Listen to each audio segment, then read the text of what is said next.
Shalom, jemaat kategorial ministry. Pada hari ini kita akan melakukan pujian penyembahan kita. Kita akan mau berdoa.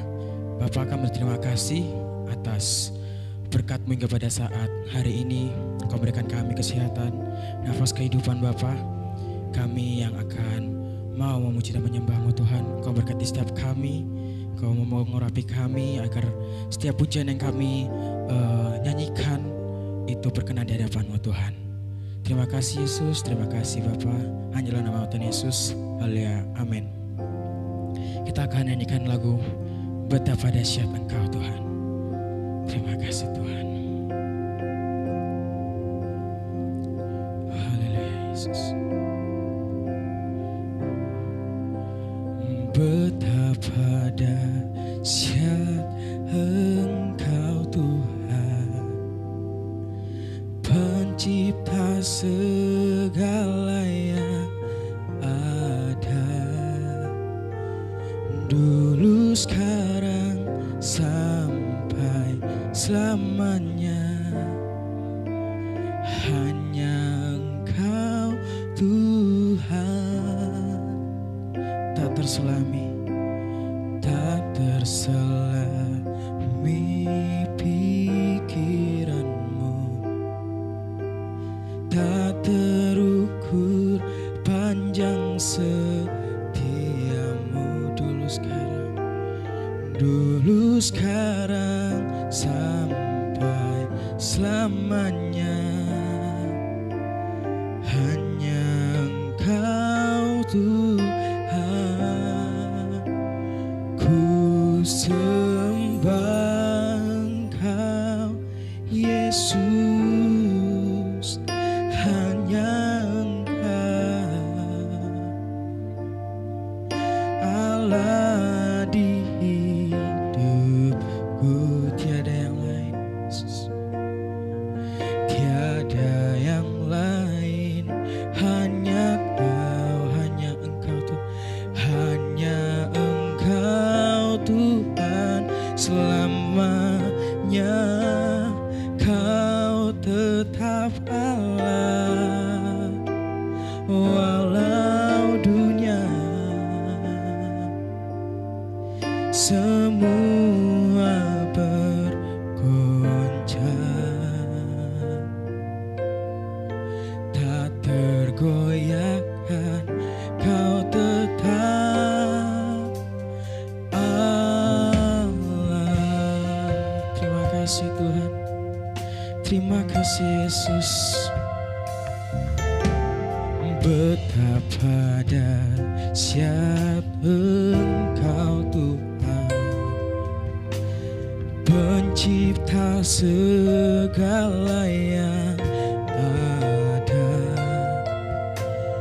dulu sekarang sampai selamanya.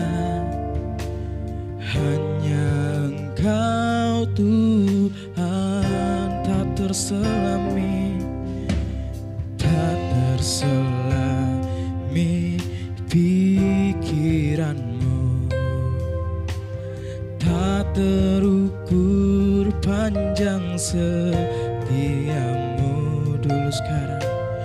Dulu sekarang sampai selamanya. Hanya Engkau Tuhan, ku sembah Engkau Yesus. Hanya Engkau Allah di hidupku, tiada yang lain Tuhan, tiada yang lain. Hanya Engkau, hanya Engkau Tuhan selamanya.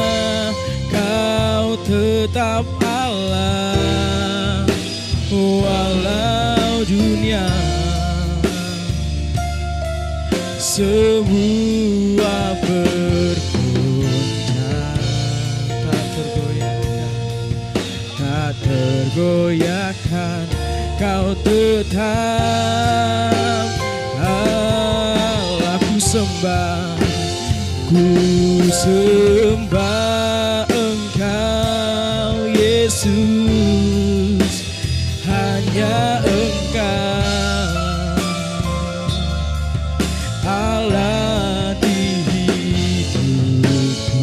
Tiada yang lain Tuhan, tiada yang lain, hanya Kau, hanya Engkau Yesus, hanya Engkau Tuhan selamanya. Kau tetap Allah, walau dunia semua bergoncang, tak tergoyahkan. Kau tetap Allah. Ku sembah Engkau Yesus, hanya Engkau Allah di hidupku. Tiada yang lain, tiada yang lain, hanya Kau, hanya Engkau, hanya Engkau Tuhan selamanya. Kau tetap Allah, walau dunia semua bergoncang, tak tergoyahkan. Kau tetap Allah, Kau tetap Allah, Kau tetap Kau tetap Allah, Kau tetap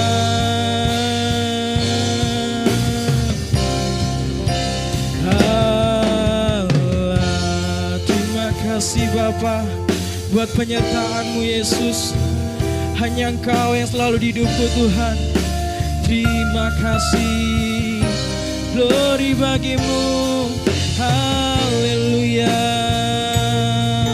haleluya Yesus. Terima kasih buat penyertaan-Mu Tuhan. Terima kasih Yesus. Ku naikkan syukurku padamu Tuhan. Haleluya, glory, glory bagimu. Syukur bagimu Yesus. Terima kasih Tuhan. Haleluya, glory bagimu, glory bagimu. Ku sembah Engkau Yesus, ku sembah Engkau Bapa. Amin. Haleluya, glory, glory bagimu Yesus. Terima kasih Yesus. Haleluya, glory, glory. Ku naikkan syukur bagimu Tuhan, ku naikkan syukur bagimu Yesus. Buat kasih penyertaan-Mu, buat anugerah-Mu bagi setiap kami. Haleluya, glory, glory, glory bagimu Yesus. Terima kasih Yesus. Terima kasih Tuhan buat kasih penyertaan-Mu bagi setiap kami Tuhan. Haleluya Yesus. Glory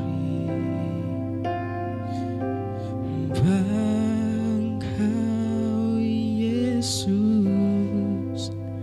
hanya Engkau Allah di hidupku. Tiada yang lain, hanya Kau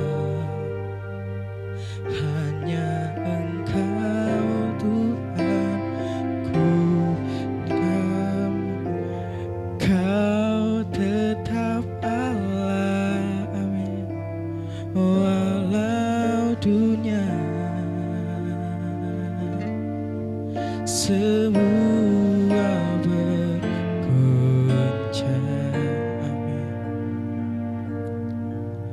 tak tergoyahkan, Kau tetap Allah. Ku sembah Engkau Yesus, hanya Engkau Allah di hidupku. Tiada yang lain, tiada yang lain, hanya Engkau Tuhan selamanya.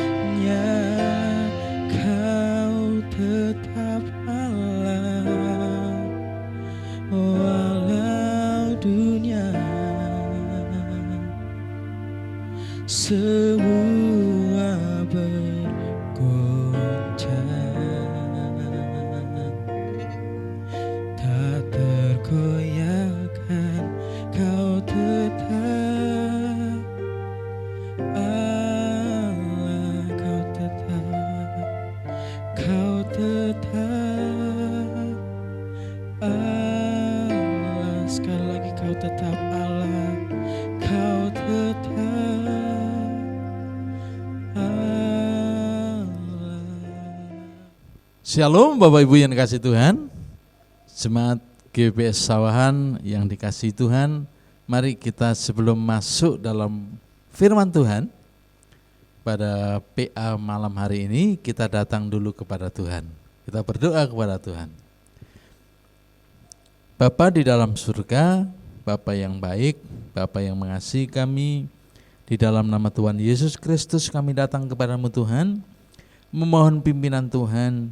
Kalau sebentar kami akan mendengarkan firman-Mu, berikan kami hikmat-Mu, pengertian-Mu, pemahaman-Mu, sehingga kami bisa menangkap kebenaran firman ini dengan benar, untuk kami jalani, untuk kami imani, untuk kami lakukan dalam setiap kehidupan kami.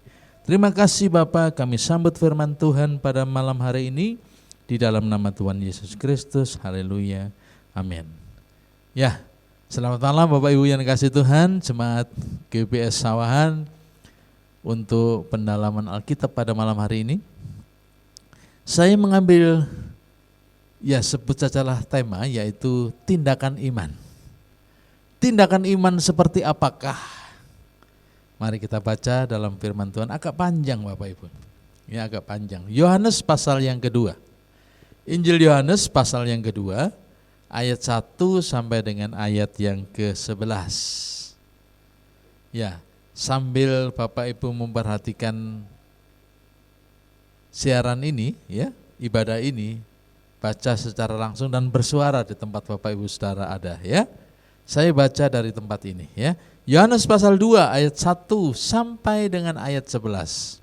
Ayat 1.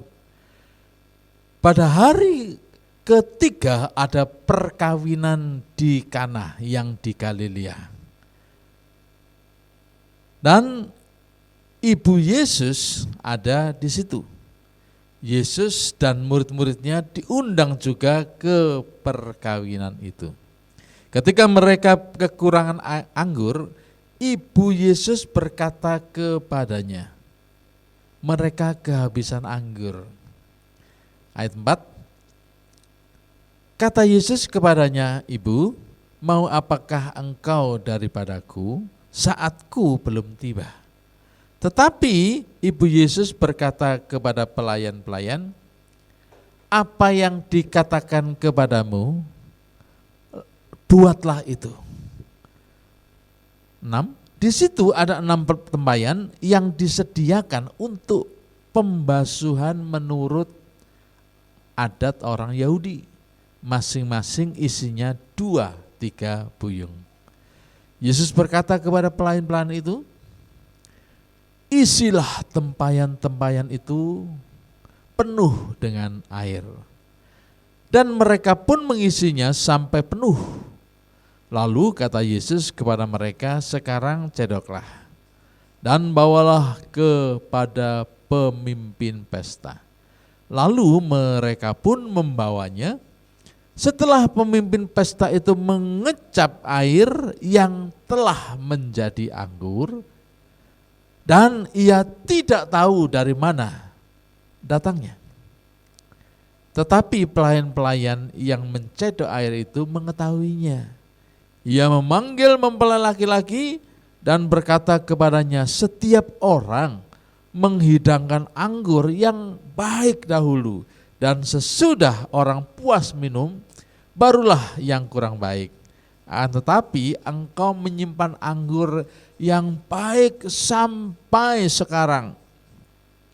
Hal itu dibuat Yesus di Kana yang di Galilea sebagai yang pertama dari tanda-tandanya, dan dengan itu ia telah menyatakan kemuliaannya, dan murid-muridnya percaya kepadanya. Amin. Haleluya. Bapak Ibu Saudaraku yang dikasihi Tuhan, peristiwa ini adalah peristiwa Yesus menunjukkan tandanya yang pertama, atau Yesus melakukan mujizatnya yang pertama.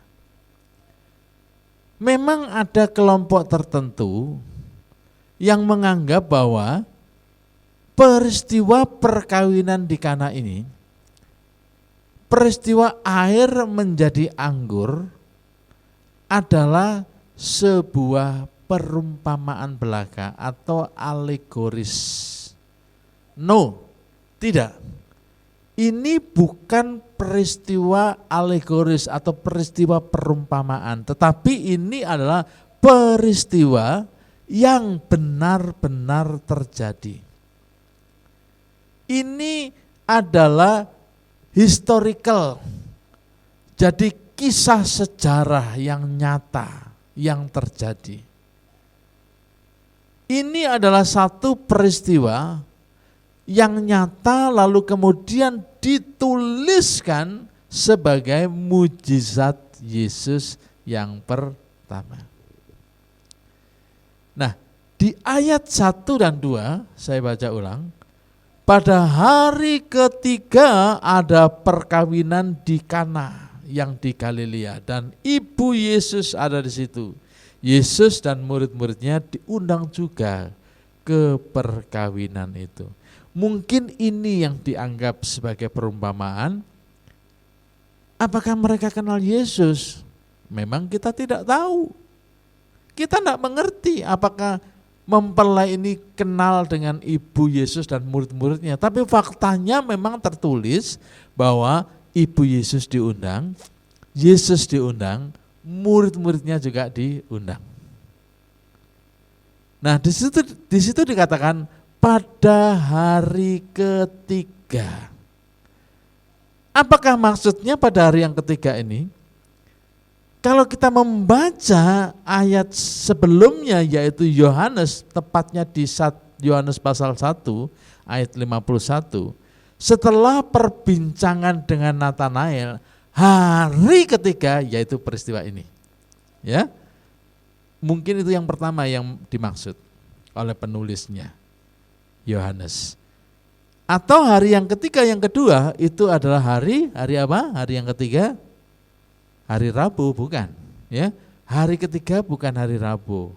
Ya, kita sering mengatakan Senin itu hari pertama, Selasa hari kedua, Rabu hari ketiga. Salah.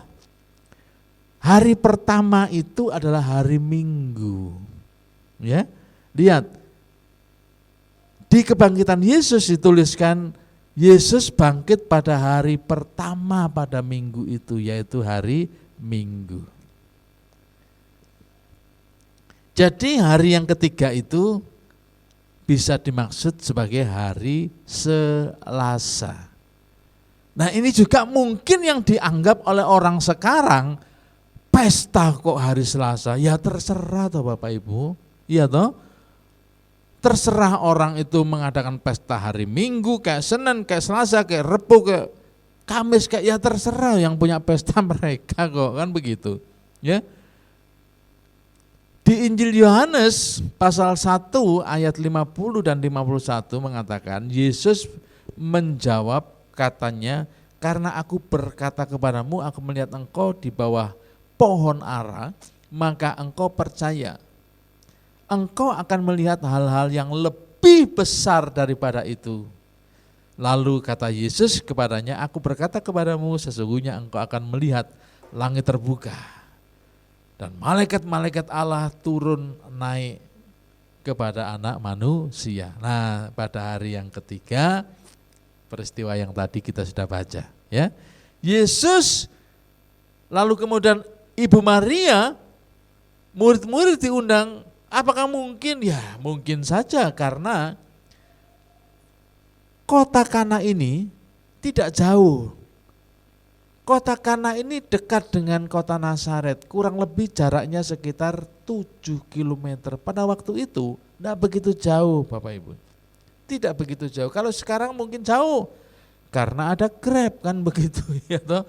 Karena ada Gojek, makanya rasanya sih jauh. Tapi kalau pada zaman itu tidak jauh. Tidak jauh.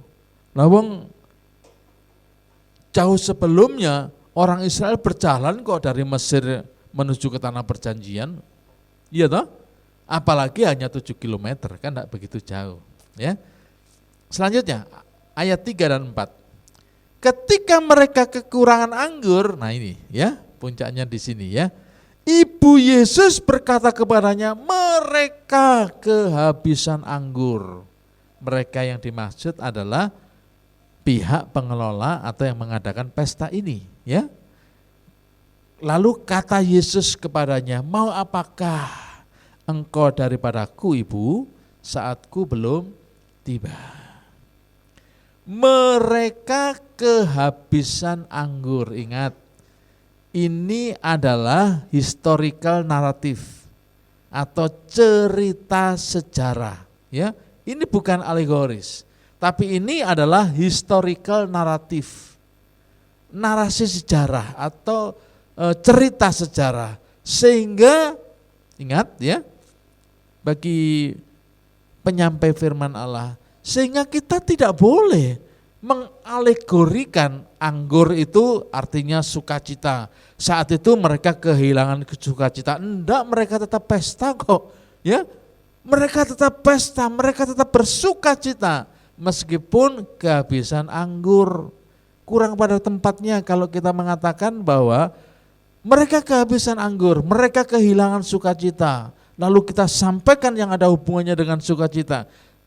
Ini adalah historical naratif, ya, bukan alegoris naratif, bukan. Ya, ini historical naratif, cerita sejarah. Jadi ketika mereka kehabisan anggur, betul-betul kehabisan anggur. Betul-betul kehabisan anggur. Bukan pada hari yang ketiga mereka kehilangan sukacita. Enggak. Ya, mereka tetap melanjutkan pesta itu. Nah, pertanyaan berikutnya, mengapa mereka sampai kekurangan anggur? Apakah mereka tidak memperhitungkan? Mereka pasti memperhitungkan. Tapi faktanya, kenapa mereka kehabisan anggur? Kalau kita baca pada perjanjian lama, banyak kali pesta pernikahan itu dicatat baik di Kejadian, di kitab Hakim-Hakim dan beberapa kitab yang lain, yang mengatakan bahwa pesta perkawinan atau pernikahan itu bisa berlangsung 3 sampai 7 hari atau seminggu. Jadi besar kemungkinannya memang bisa saja kehabisan. Sangat mungkin mereka kehabisan. Atau yang kedua, mereka bukan tergolong orang yang kaya. Ya. Bisa saja memang stoknya habis. Stok anggurnya habis. Nah, yang menarik di sini ada di kalimat ini. Ibu Yesus datang kepada Yesus, lalu kemudian Ibu Maria, yaitu Ibu Yesus berkata, mereka kehabisan anggur. Apa maksud dari Ibu Maria ini? Ya, coba kita dalami ya. Memang ada kemungkinan dan beberapa penafsiran yang mengatakan maksud daripada Ibu Maria ini mengatakan mereka kehabisan anggur. Bisa artinya begini, Yesus, mereka kehabisan anggur, mari kita pulang. Nah, anggurnya sudah habis kok. Yang pertama bisa seperti itu. Penafsiran yang pertama bisa seperti ini. Tetapi jelas besar kemungkinan banyak yang menolak penafsiran yang ini. Yang mengatakan anggurnya habis, ayo kita pulang. Bukan begitu. Tapi besar kemungkinan yang kedua ini. Kenapa Ibu Maria mengatakan mereka kehabisan anggur? Maksud Ibu Maria adalah dia tahu siapa yang dihadapi. Yesus itu meskipun secara daging dilahirkan oleh Ibu Maria, tapi dia tahu persis bahwa itu adalah Allah yang menjadi manusia dalam bentuk Roh Kudus yang dipersiapkan di rahim Ibu Maria. Jadi Ibu Maria itu tahu siapakah Yesus. Dan Ibu Maria menghendaki supaya Yesus membuat mujizat. Sekaligus menyatakan dirinya, memuliakan dirinya. Menyatakan diri bahwa dia bukan Yesus manusia biasa, tetapi dia adalah Allah. Ini yang sangat mendekati. Kalau kita tafsirkan arti atau maksud, kenapa Ibu Maria mengatakan mereka kehabisan anggur. Yang menarik lagi, coba perhatikan berikutnya. Kata Yesus kepadanya, ya, mau apakah engkau daripadaku ibu, saatku belum tiba. Kalau kita rasakan kalimat Yesus ini rasanya tidak enak didengar oleh yang mengajak bicara. Mau apakah engkau ibu? Kalau bahasa Jawanya begini, karepmu apa sih bu? Tetapi akan lebih jelas kalau kita melihat dalam terjemahan yang lain. Saya akan mengutip beberapa terjemahan bahasa Inggris yang lain.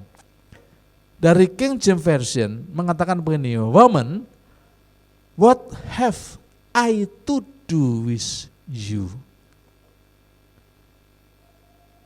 Yang artinya perempuan, apa urusanku denganmu? Kan enak ini dengar kedengarannya, ya toh? Di NIV, dear woman, why do you involve me? Artinya, perempuan, mengapa engkau melibatkan aku? Atau di Revised, ya, Standard Version RSV, oh woman, what have you do with me? Perempuan, apa urusanmu dengan aku? Yang lain lagi, di New King James Version, woman, what does you concern have to do with me? Perempuan, apa urusannya perhatianmu itu dengan aku? Mungkin begini, Ibu Maria ini concern, perhatian, tapi Yesus mengatakan, apa urusannya denganku? Ya, rasanya tidak enak begitu ya. Nah, kalau kita membaca ayat-ayat dari bahasa Inggris, kelihatannya seperti Yesus ini tidak sopan kepada Ibu Maria. Tapi coba lihat lagi. Kalau misalnya kita sebagai Ibu Maria, kita menghendaki, menginginkan Yesus mau melakukan suatu mujizat. Oleh sebab itu dia meminta agar Yesus melakukan mujizat.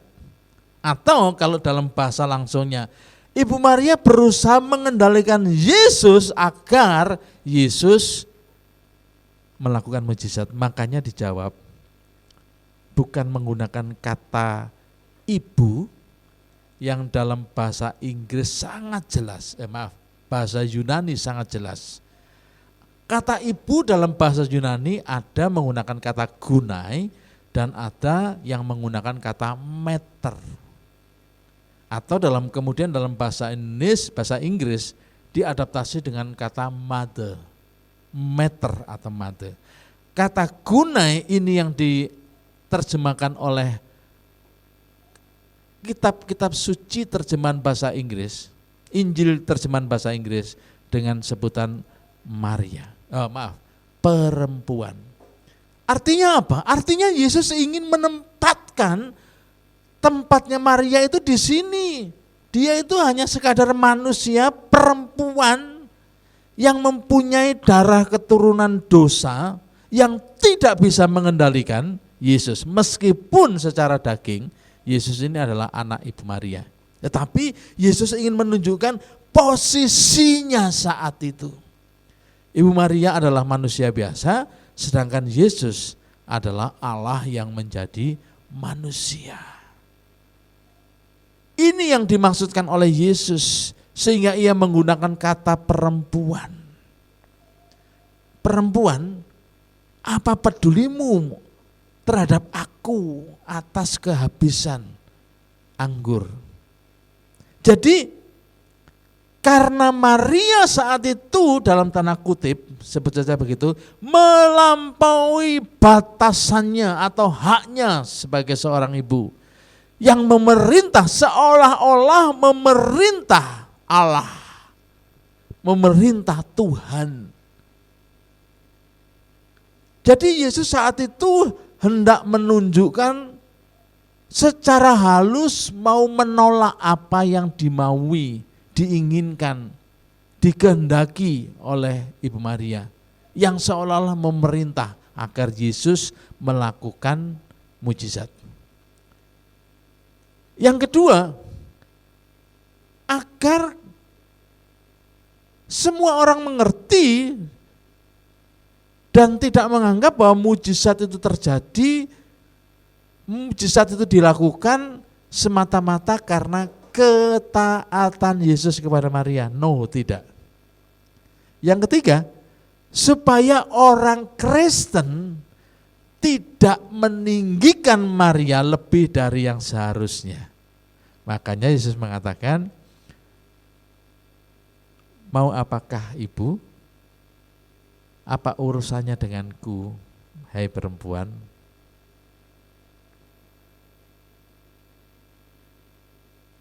Nah, ketika Yesus mengatakan waktuku belum tiba, itu memang menunjukkan bahwa memang Yesus belum saatnya untuk menunjukkan kekuasaannya. Belum waktunya Yesus menunjukkan kemuliaannya. Secara rohani kita bisa mengerti begini. Mujizat atau pertolongan Tuhan itu hanya Tuhan yang punya. Hanya Tuhan yang berhak. Kita tidak bisa memaksanya. Jadi kalau misalnya kita berkata, aku beriman, aku percaya Tuhan pasti melakukan apa yang aku minta, itu salah. Itu iman yang keliru, Bapak Ibu. Tuhan tidak bisa disetir.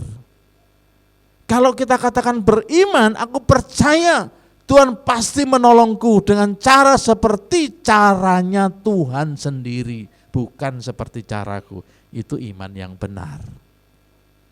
Jadi belajar, ya, bukan keinginan kita, bukan mau kita, bukan dengan cara kita agar kita mengalami pertolongan atau mujizat Tuhan, tetapi biar Tuhan sendiri yang menentukan. Ya, bisa berarti seperti itu. Jadi kalau kita mengerti seperti itu, berarti kita pun menghormati kedaulatan daripada Tuhan. Ini penting sekali Bapak Ibu. Ini penting sekali. Tetapi ini yang luar biasanya di sini. Ketika Yesus berkata begitu kepada Ibu Maria. Ibu Maria langsung saat itu menyadari posisinya. Mengerti, memahami haknya. Dia tahu, makanya kemudian di ayat yang kelima dikatakan begini. Tetapi Ibu Yesus berkata kepada pelayan-pelayan. Coba perhatikan kalimat ini ya. Apa yang dikatakan kepadamu, buatlah itu. Mengembalikan Yesus pada kedaulatannya, menempatkan Yesus pada kedaulatannya, menempatkan Yesus pada kekuasaannya. Apa yang dikatakan kepadamu, buatlah itu. Ini yang dikatakan, dikoreksi sedikit oleh Ibu Maria tentang sikapnya itu. Apa yang dikatakan Ibu Maria kepada Yesus seolah-olah seperti diralat. Ketika dia berkata kepada pelayan-pelayan itu, apa yang dikatakan kepadamu, buatlah itu. Ini ada faktor di dalamnya, harus disertai dengan perbuatan atau tindakan iman. Karena Maria menyadari bahwa saat itu keberadaan Yesus secara daging memang dia dilahirkan oleh Ibu Maria, tetapi keberadaannya saat itu dia adalah Tuhan. Amin. Dia adalah Tuhan. Yesus tahu itu. Meskipun tidak disampaikan kepada Yesus, dia sangat tahu. Makanya kemudian dia berkenan melakukan yang namanya apa? Mujizat. Nah ini pun masih menunggu kira-kira tindakan iman apa yang akan dilakukan oleh para pelayan ini. Ibu Maria sudah mengatakan apa yang dikatakannya, perbuatlah itu. Ini sudah perkataan iman. Mujizat terjadi, pertolongan terjadi ketika itu dilakukan atau bertindak atas iman itu.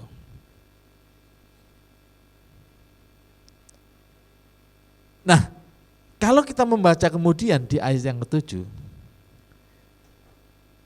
Yesus berkata kepada pelayan-pelayan itu, isilah tempayan-tempayan itu penuh dengan air, dan mereka pun mengisinya sampai penuh.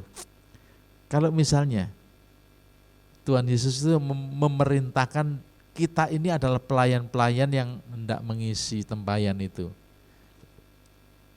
Kehabisannya apa? Kehabisan anggur. Tapi apa yang diperintahkan oleh Yesus? Mengisinya dengan air, bukan mengisi dengan air anggur. Kira-kira kalau Bapak Ibu Saudara menjadi pelayan melakukan apa enggak kira-kira? Ingat, Yesus belum melakukan mujizat-mujizatnya ya. Yesus belum pernah tumpang tangan atas orang buta melihat. Yesus bukan memerintahkan orang lumpuh berjalan-berjalan. Yesus belum pernah menyentuh orang mati lalu bangkit kembali. Belum. Yesus belum melakukan itu. Tetapi kemudian Yesus memerintahkan kepada para pelayan-pelayan untuk mengisi dengan air. Kira-kira kalau Bapak Ibu Saudara sebagai pelayan melakukan apa enggak? Saya enggak yakin melakukannya. Kita akan berpikir, iki siapa sih wong iki? Ini siapa sih orang ini? Wong kehabisan air anggur kok diisi dengan air biasa. Aneh ini orang.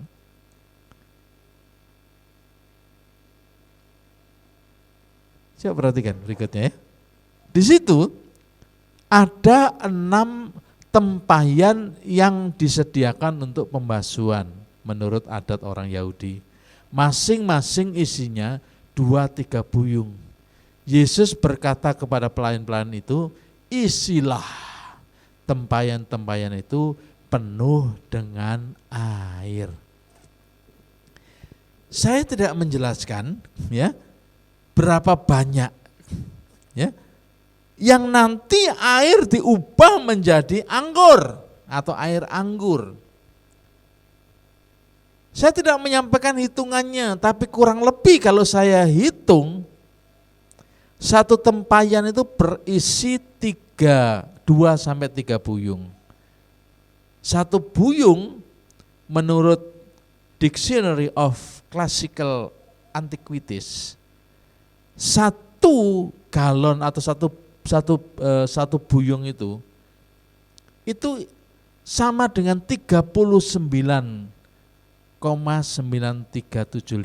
liter. Jadi satu buyung itu 119 liter.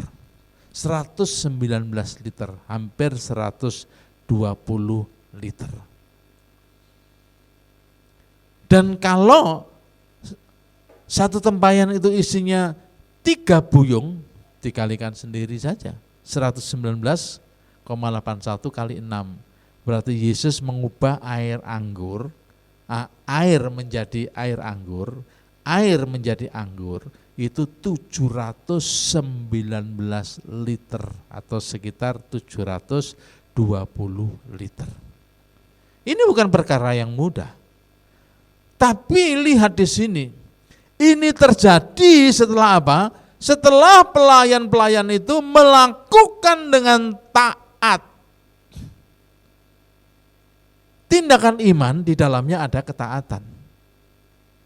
Tindakan iman di dalamnya ada ketaatan. Kalau kita taat berarti ada unsur iman di sana. Ayat 5. Lalu kata Yesus kepada mereka, sekarang cedoklah dan bawalah kepada pemimpin pesta. Lalu mereka pun membawanya. Ketika mereka memasukkan air ke dalam tempayan, saya tanya, apakah air sudah menjadi anggur? Ya, saya ulangi ya. Ketika pelayan-pelayan ngambil air ini, ya air biasa, dimasukkan ke tempayan, kira-kira sudah jadi anggur atau belum? Coba baca ayat 9. Setelah pemimpin pesta itu mengecap air yang telah menjadi anggur, dan ia tidak tahu dari mana datangnya. Jadi pemimpin pesta tidak tahu proses, yang tahu dia kecap anggur sudah. Ya, saya lanjutkan. Tetapi pelayan-pelayan yang mencedok air itu mengetahuinya. Coba saya tanya, mengetahui apa? Bukan mengetahui air menjadi anggur, tetapi tahu dari mana ini, bahwa ini adalah sesuatu yang sudah dikerjakan oleh Yesus. Ya, setelah pemimpin pesta mengecap air menjadi anggur, dia tidak tahu dari mana itu datangnya. Tetapi para pelayan tahu dari mana. Bukan tahu karena air menjadi anggur, tetapi tahu dari mana itu sumbernya. Jadi artinya proses terjadinya air menjadi anggur tidak ada satupun yang tahu, hanya Yesus yang tahu. Pelayan pun tidak tahu. Jadi ketika dia mengambil air ke tempayan tidak tahu. Apakah ketika dia nengok begitu lalu berubah jadi anggur? Tidak tahu karena Alkitab tidak mengatakan begitu. Tidak mencatat hal yang seperti itu. Yang penting harus kita pahami adalah proses dari air menjadi anggur. Tidak ada satupun yang tahu, hanya Tuhan yang tahu. Itu artinya apa? Artinya ketika kita memohon pertolongan Tuhan terjadi dalam hidup kita, engkau tidak perlu mencari tahu bagaimana caranya Tuhan untuk menolong. Ya. Ketika engkau membutuhkan pertolongan atau mujizat dari Tuhan, kita tidak perlu mengetahui bagaimana cara Tuhan melakukannya. Bagian kita hanya percaya, sudah selesai. Ketika kita percaya, maka Tuhan yang akan memperhitungkan percaya kita. Tuhan akan memperhitungkan, dan Tuhan akan memperhitungkan dengan pertolongannya atau mujizatnya. Amin. Yang terakhir Bapak Ibu, ayat 11. Hal itu dibuat Yesus di Kana yang di Galilea sebagai yang pertama. Jadi ini adalah tanda Yesus, mujizat Yesus yang pertama dari tanda-tandanya. Dan dengan itu ia telah menyatakan kemuliaannya. Saya lanjutkan yang terakhir. Dan murid-muridnya percaya kepadanya. Ini pun menjadi pelajaran yang cukup penting bagi kita. Murid-murid menjadi percaya kepada Yesus setelah apa? Setelah melihat tanda-tanda mujizat. Bapak Ibu, kita harus menyadari bahwa kita sudah tidak mungkin lagi melihat Yesus secara kasat mata, Yesus secara daging, Yesus secara jasmani. Yang kita lihat untuk melakukan suatu mujizat, kita sudah tidak, bukan waktunya lagi, tidak akan kita melihat hal itu. Jadi kita sudah tidak punya kesempatan lagi untuk melihat Yesus berkarya secara kasat mata. Kita lihat dengan mata kepala sendiri Yesus melakukan mujizat. Lalu bagaimana kita untuk bisa menjadi percaya? Murid-murid menjadi percaya setelah melihat tanda-tanda yang dibuat oleh Yesus. Coba lihat, buka di dalam Yohanes pasal 20 ayat 29. Suatu kali Yesus pernah berkata demikian. Kata Yesus kepadanya, karena engkau telah melihat aku maka engkau percaya. Berbahagialah mereka yang tidak melihat namun percaya. Ini adalah bagian yang ditujukan untuk kita. Artinya Tuhan ingin melihat apakah kita ini menjadi orang percaya, orang yang beriman kepada Yesus meskipun tidak pernah melihat tanda-tanda Tuhan atau mujizat Tuhan secara fisik. Murid-murid menjadi percaya setelah melihat, tetapi Tuhan berkata, berbahagialah mereka, Bapak Ibu Saudara dan saya, meskipun tidak melihat namun percaya kepada Yesus. Amin. Haleluya. Itu yang dicari oleh Tuhan. Itu yang dibutuhkan. Di akhir zaman ini kita memang perlu beriman kepada Yesus untuk bisa melakukan segala hal pertolongan untuk kita. Meskipun kita tidak sempat untuk melihat Yesus berkarya secara jasmani, tetapi kita percaya meskipun tidak melihat. Percaya meskipun tidak melihat secara kasat mata. Tuhan katakan kita termasuk orang yang berbahagia. Puji Tuhan, puji Tuhan. Imani firman Tuhan. Mari kita tundukkan kepala. Bersyukur ya Tuhan, pada malam hari ini kami boleh mendalami firman-Mu. Tuhan katakan berbahagialah orang yang meskipun tidak melihat namun percaya. Saat ini kami memang tidak melihat Engkau berkarya secara kasat mata, tetapi kami percaya Tuhan, percaya, beriman kepadamu, bahwa Engkau adalah Tuhan, Engkau adalah Juru Selamat, Tuhan yang sanggup melakukan perkara-perkara yang dahsyat, Tuhan yang sanggup memberikan dan mendatangkan pertolongan atas setiap kehidupan kami. Terima kasih buat firman-Mu Tuhan, biarlah kami pindahkan firman-Mu dalam kehidupan kami, sehingga kami di dalam bertindak, setiap kami melangkah dan bertindak secara iman, bertindak dengan iman kami ya Tuhan. Berkati seluruh saudara-saudara kami yang mengikuti ibadah ini dimanapun berada. Satu persatu dimanapun berada, Tuhan tolong, Tuhan memberkati masing-masing secara pribadi. Sebentar kami akan akhiri ibadah ini Tuhan, dan kami berpisah satu dengan yang lain. Kami percaya berkat Tuhan turun atas setiap kehidupan kami masing-masing, berkat firman-Mu yang menambahkan, menimbulkan iman kami terjadi dalam setiap kehidupan kami. Dan Bapak Ibu Saudaraku yang dikasihi Tuhan, terimalah berkat dari Tuhan, Tuhan memberkatimu, Tuhan melindungimu, Tuhan menyinarimu dengan wajah-Nya dan memberikanmu kasih karunia. Tuhan menghadapkan wajah-Nya kepadamu dan memberikanmu damai sejahtera.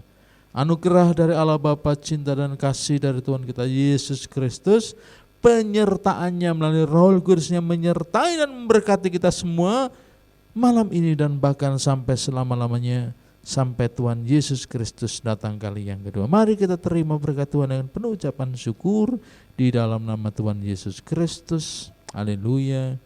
Amin. Puji Tuhan. Selamat malam. Sampai jumpa kembali dalam ibadah-ibadah selanjutnya. Tuhan Yesus memberkati.